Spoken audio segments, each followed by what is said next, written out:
విద్యా వ్యవస్థను నాశనం చేస్తున్న నారా లోకేష్ రాజీనామా చేయాలని ఏఐఎస్ఎఫ్ నేతలు డిమాండ్ చేశారు. విద్యార్థుల సమస్యలు పరిష్కరించాలని 13, 14, 15వ తేదీల్లో విజయవాడ కలెక్టరేట్ వద్ద ముట్టడి కార్యక్రమం చేపడతామన్నారు. యువగళంలో విద్యార్థులకు అనేక హామీలు ఇచ్చి విస్మరించారని ఫైర్ అయ్యారు.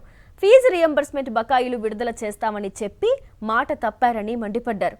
2 ఏళ్లుగా 6,500 కోట్లు బకాయిలు పేరుకుపోయాయన్నారు.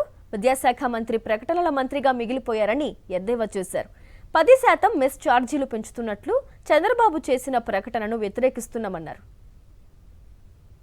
ఈ కూటమి ప్రభుత్వానికి వ్యతిరేకంగా రాష్ట్ర వ్యాప్తంగా ఆందోళన కార్యక్రమాలు చేపడుతూనే ఉంటాం.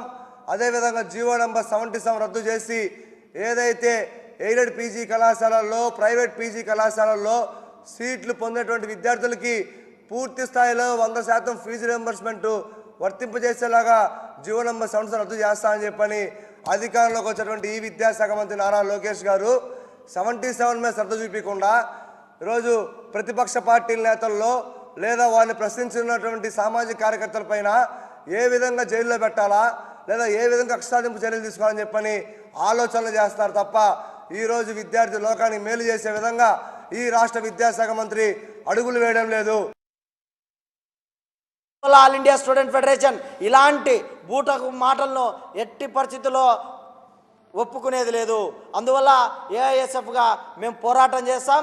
ఏ విద్యార్థుల దగ్గరికి అయితే ఇచ్చాపురం నుంచి హిందూపురం వరకు వచ్చి నన్ను గెలిపించండి, మీ భవిష్యత్తును మారుస్తానని చెప్పి చంద్రబాబు గారు, పవన్ కళ్యాణ్ గారు, నారా లోకేష్ బాబు గారు ఏ హామీలు అయితే ఇచ్చారో ఆ హామీలు నెరవేర్చకుండా ఇవాళ డబల్ సర్కార్ అని చెప్తూ ఓ పక్కన పైన మీరే కింద మీరే అంటూ ఇవాళ మెడికల్ విద్యను, ప్రభుత్వ విద్యను, యూనివర్సిటీ విద్యను మొత్తం చంపివేస్తూ మీ యొక్క అనుయాయుల యొక్క యూనివర్సిటీలను వారికి సంబంధించినటువంటి అనుమతులను సవరణలు చేస్తూ కార్పొరేట్లకు ఇవాళ ఉన్నత విద్యను అమ్ముతారా?